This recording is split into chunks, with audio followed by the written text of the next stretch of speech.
राधे राधे, श्री राधे। गुरु कृपा आशीर्वाद, मेरा बहुत सारा प्रेम। आज मैं आपको एक बहुत ही रहस्यात्मक क्रिया बताने जा रहा हूँ। 2 मिनट का काम है ये, पूरे दिन का आराम है ये। हमारे गुरुदेव भगवान देवराहा बाबा सरकार भी इसको नित्य नियम से करते थे। मैंने अपने आँखों से देखा है ये, और अपने सभी साधकों को भी बताते थे कि बच्चा ऐसे करना चाहिए।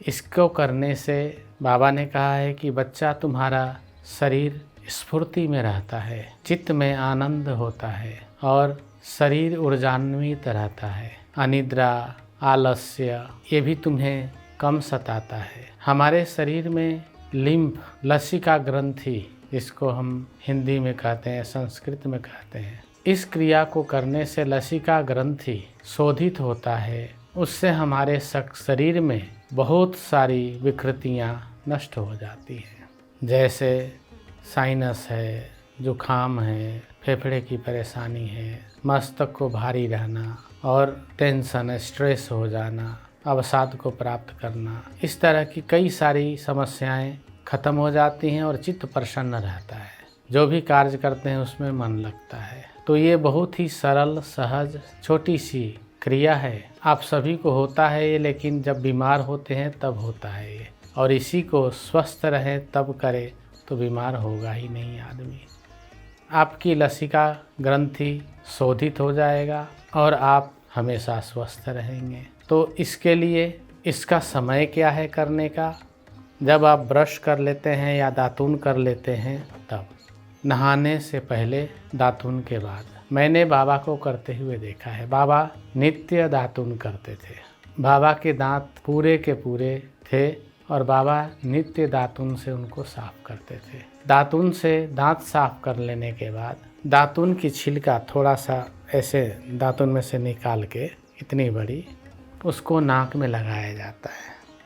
जब लगाएंगे तो उसमें आपको छींक आएगी। बाबा ने बताया कि बच्चा एक नाक से 2 छींक नित्य दातून के दंत धावन करने के बाद करना चाहिए, स्नान से पहले। मैंने पूछा, गुरुदेव स्नान से पहले ही क्यों? बाबा ने बताया, अरे बच्चा, जब तुम स्नान से पहले करोगे तो बची हुई कफ जो नासिका से बाहर आ जाएगी और ग्रंथियों का शोधन होता है। जब ग्रंथि का शुद्धि होता है उसी समय तुम शरीर की शुद्धि करते हो, स्नान आदि करते हो, तो ये दोनों की शुद्धि साथ में हो जाती है। तुम्हारा चित्त प्रसन्न रहेगा। तो आज के समय में बहुत कम लोग हैं जो दातून करते हैं, सभी लोग ब्रश करने लगे हैं।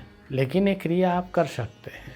इसको करने के लिए आप खड़े होकर नहीं करें तो अच्छा है, बैठ के भी पालथी मार के नहीं होगी। इसको करने के लिए काकासन है। मैंने गुरुदेव से पूछा, गुरुदेव काकासन में ही क्यों करना चाहिए? अरे बच्चा, जब काकासन में तुम बैठते हो तो तुम्हारी सभी चक्र एक सीधी अवस्था में और कंट्रोल की अवस्था में होती है, क्योंकि जब तुम छींक लेते हो तो वो पूरे शरीर को हिला देता है, झकझोर देता है, और जब झकझोरता है तो पूरे शरीर में जहाँ भी गंदगी है वो अलग हो जाती है।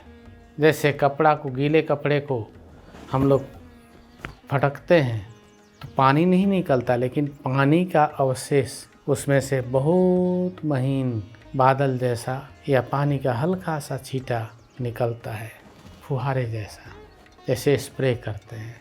ऐसे ही छींक के द्वारा जब हम अपने शरीर को झकझोरते हैं तो वो म्यूकस ग्लैंड, जिसको हम लिम्फेटिक सिस्टम बोलते हैं या लसिका ग्रंथि बोलिए, उसकी शुद्धि हो जाती है। उसी के साथ आपका पूरे शरीर की शुद्धि होती रहती है और हमारे शरीर में जो आंतरिक मल है, जो कफ, वात, पित्त के द्वारा हमारे शरीर में रहता है, वो धीरे धीरे निकलता रहता है बाहर, और इससे बहुत तरह की बीमारियों में लाभ मिलता है। तो मैं आपको करके बताता हूँ, आप लोग देखिए, करके आनंद लीजिएगा। आइए काकासन में बैठेंगे और आपको समझाएंगे। जैसे कि आप देख रहे हैं, मैं अब काकासन में बैठ गया हूँ। इसको बोलते हैं काकासन। इस मुद्रा को, इस क्रिया को करने के लिए काकासन बहुत ज़रूरी है। अब मैंने देखिए अपने गमछे से ये बना लिया है, और ये देखिए मैंने रुई से बना लिया है। आप चाहें तो रुई से भी कर सकते हैं, आप चाहें तो कोई गमछा, रुमाल कुछ भी ले लें और उसको नाक में डालना है। हिलाएंगे थोड़ा सा। ओ आनंद।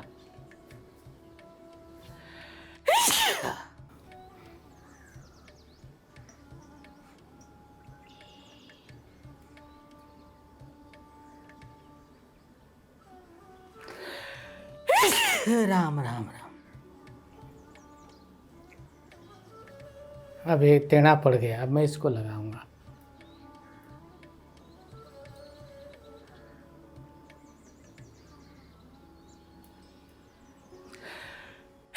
राम राम राम।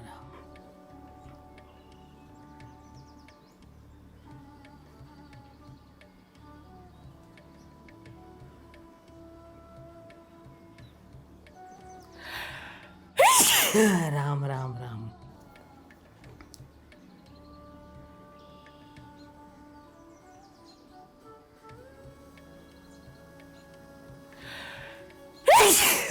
राम राम राम। वाह, आनंद।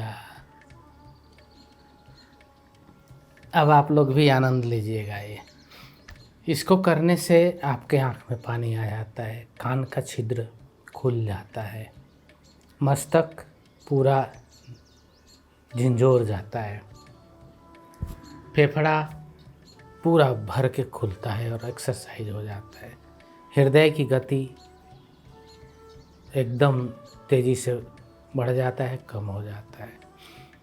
इसके माध्यम से तमाम इसको लसिका ग्रंथि को पूरा झकझोर देता है। इससे क्या होता है, साधक हमेशा तर होता जा रहता है, ऊर्जा हमेशा प्रवाहित होता रहता है अच्छे ढंग से, कभी भी ऊर्जा डाउन नहीं होता है। इस प्रकार से देवराहा बाबा सरकार ने हम लोगों को आदेश दिया, बच्चा इसको नित्य किया करो, इससे तुम्हें कई तरह की बीमारियां नहीं होंगी और तुम हमेशा स्वस्थ, दीर्घायु और ऊर्जान्वित रहोगे। तो ये देवराहा बाबा की दी हुई प्रसाद मैं आप लोगों को दे दिया।